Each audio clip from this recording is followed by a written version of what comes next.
Perkenalkan, nama saya Muhammad Haikal Majid, NIM 19 10 10 50 1203, tentang manajemen lintas budaya.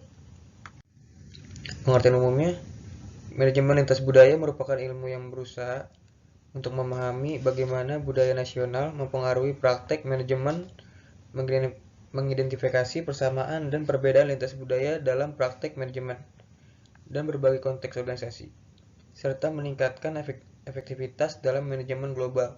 Menurut Peter Drucker, jika manajemen adalah organ masyarakat, budaya adalah sifatnya. Oleh karena itu, untuk keunggulan organisasi, manajemen harus mengurus kepekaan dari struktur sosial. Ini meluas ke pengaturan tujuan, perumusan dan pelaksanaan tertinggi, merancang struktur organisasi dan komunikasi atau penampilan jenis peran kepemimpinan atau sistem reward. Yang selanjutnya, elemen budaya. Budaya adalah relatif yang memadu perilaku orang dalam masyarakat atau komunitas dan yang diwariskan dari satu generasi ke generasi berikutnya. Makna sederhana ini berkonotasi elemen inti berikut budaya, antara lain: budaya memiliki nilai normatif, budaya adalah fenomena kelompok, praktik budaya yang diwariskan dari generasi ke generasi. Contohnya kayak perempuan di masyarakat India memakai kumkum di dahi mereka karena orang tua mereka mengatakan kepada mereka untuk memakai. Orang tua melakukan hal yang sama karena orang tua mereka telah melakukannya. Yang selanjutnya, karakteristik kebudayaan. Berikut karakteristik kebudayaan antara lain: budaya dipelajari, budaya tidak sadar, budaya dibagi, budaya terintegrasi, budaya adalah simbolik, budaya adalah cara hidup, budaya adalah dinamis. Yang selanjutnya, pentingnya sensitivitas budaya.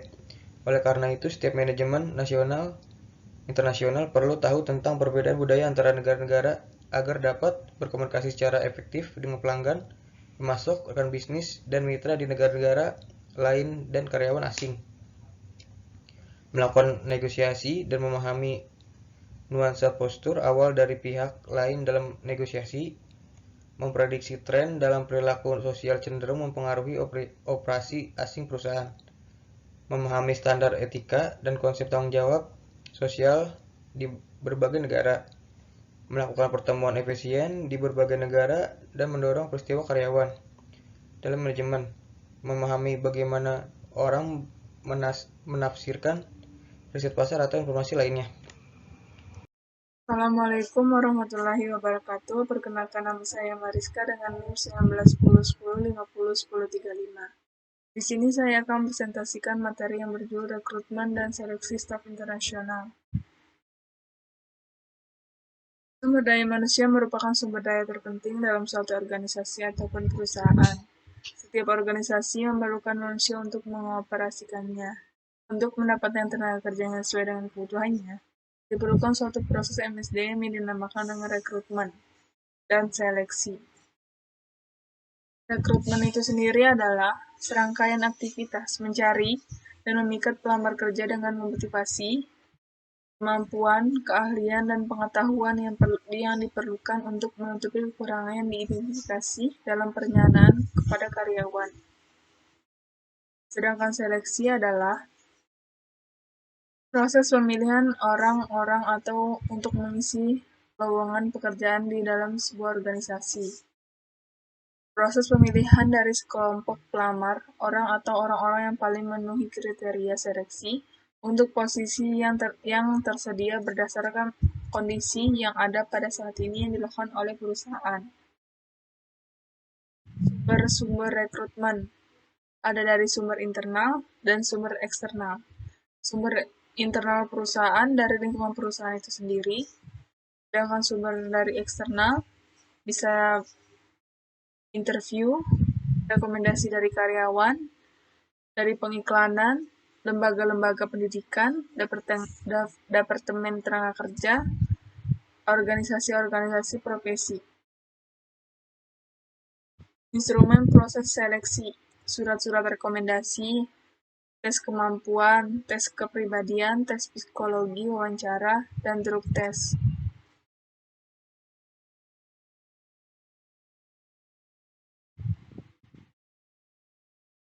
Dari penjelasan saya tadi dapat disimpulkan bahwa rekrutmen dan seleksi adalah suatu tahapan yang dilaksanakan perusahaan untuk mendapatkan sumber daya manusia yang berkualitas. Rekrutmen dilakukan untuk mendapatkan kandidat pelamar. Kemudian diadakannya seleksi, yakni proses untuk menentukan kandidat yang mana yang paling layak untuk mengisi jabatan tertentu yang tersedia di perusahaan. Proses pelaksanaan rekrutmen dan seleksi biasanya terjadi beberapa langkah dan tahapan sesuai dengan kebijakan dari perusahaan tersendiri. Sekian presentasi dari saya. Wassalamualaikum warahmatullahi wabarakatuh.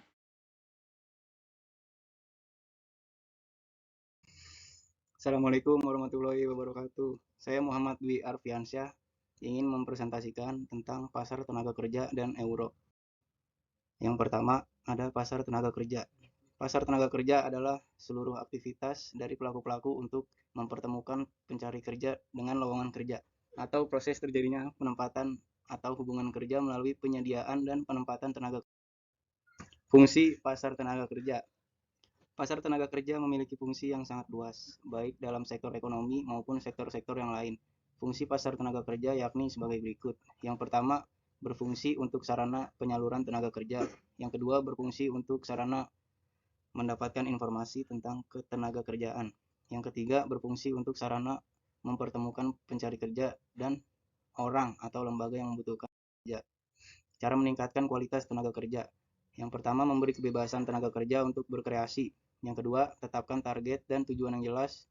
Yang ketiga, memberikan insentif berdasarkan prestasi. Yang keempat, pelatihan berkelanjutan. Yang kelima, ukur produktivitas tenaga kerja. Yang keenam, keamanan dalam kerja. Yang tujuh, pelayanan kesehatan. Euro adalah mata uang yang dipakai di 19 negara anggota European Economic dan Monetary Union. Secara giral, mata uang ini mulai dipakai sejak tanggal 1 Januari 1999. Tetapi secara fisik baru dipakai pada tanggal 1 Januari 2002. Euro adalah mata uang cadangan terbesar kedua serta mata uang kedua yang paling banyak diperdagangkan di dunia setelah dolar Amerika. Manfaat euro yang pertama, mempermudah perdagangan antara negara ketika dua negara melakukan transaksi perdagangan.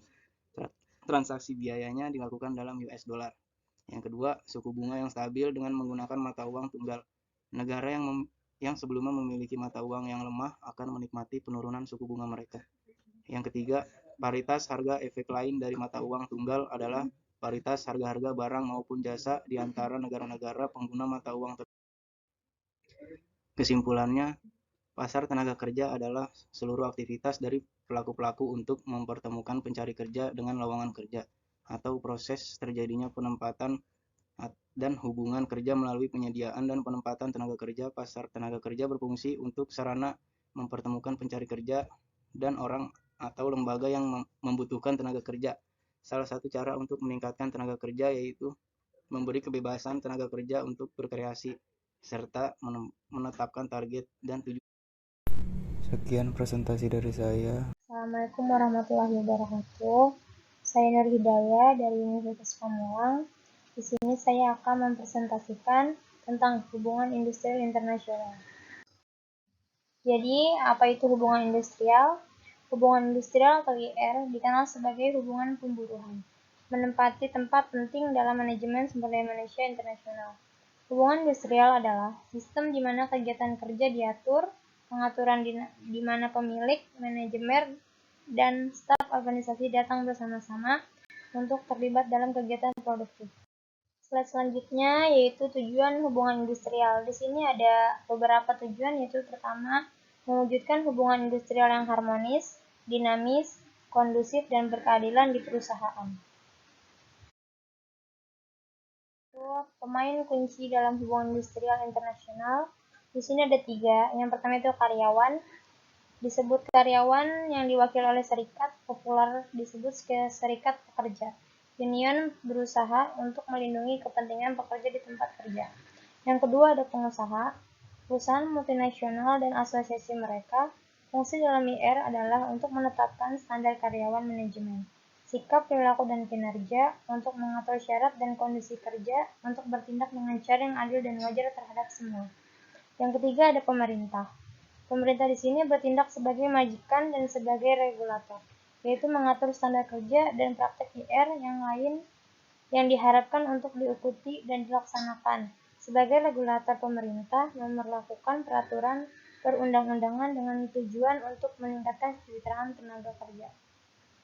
Selanjutnya ada hubungan pemburuhan atau WR berkaitan dengan 1. Perundingan bersama, 2. Manajemen peran pekerja dan pemerintah, 3. Mesin untuk resolusi perselisihan industrial, yang keempat keluhan individu dan kebijakan dan praktik disiplin, 5. Perundang-undangan ketenagakerjaan, 6. Peraturan 3. Pendekatan hubungan internasional. Yang pertama kesatuan. Pendekatan kesatuan menekankan pada pertumbuhan orang dan kedua manajemen serta karyawan yang diharapkan untuk bekerja menuju keberhasilan. Yang kedua ada majemuk, yaitu berangkat dari pendekatan kesatuan, organisasi sebagai koalisi kepentingan bersaing, di mana peran manajemen adalah untuk mediasi antara kelompok yang berbeda. Yang ketiga ada markis, yaitu fokus pada jenis masyarakat di mana orang fungsi konflik bukan karena kepentingan bersaing dalam orang, tetapi karena visi divisi oleh dalam masyarakat yang kelas. Selanjutnya, jenis-jenis perselisihan mengenai hubungan industrial internasional. Yang pertama di sini ada perselisihan hak, perselisihan kepentingan, perselisihan PHK, dan perselisihan antar serikat pekerja atau buruh dalam satu perusahaan. Sekian dari saya. Wassalamualaikum warahmatullahi wabarakatuh. Assalamualaikum warahmatullahi wabarakatuh. Balik lagi bersama saya Rafdar Sadani di sini. Saya akan mempresentasikan tentang pasar tenaga kerja dan euro. Pasar tenaga kerja adalah seluruh aktivitas dari pelaku-pelaku untuk mempertemukan pencari kerja dengan lowongan kerja, atau proses terjadinya penempatan dan atau hubungan kerja melalui penyediaan dan penempatan tenaga kerja. Pelaku-pelaku yang dimaksud ini adalah pengusaha, pencari kerja, dan pihak ketiga yang membantu pengusaha dan pencari kerja untuk dapat saling berhubungan. Selanjutnya ada peran pasar tenaga kerja. Peran pasar bagi tenaga kerja adalah memperluas kesempatan, mengurangi angka pengangguran, dan mengurangi kemiskinan. Penjelasan secara umumnya yaitu tempat untuk melakukan kegiatan jual beli atau jasa. Untuk mendukung kelancaran kegiatan tersebut tentu membutuhkan tenaga kerja. Di sini ada fungsi pasar tenaga kerja. Fungsi pasar tenaga kerja yaitu berfungsi untuk sarana penyaluran tenaga kerja, berfungsi untuk sarana untuk mendapatkan informasi tentang ketenaga kerjaan, berfungsi untuk mempertemukan pencari kerja dan orang atau lembaga yang membutuhkan tenaga kerja. Selanjutnya di sini ada kelebihan serta kekurangan pasar tenaga kerja.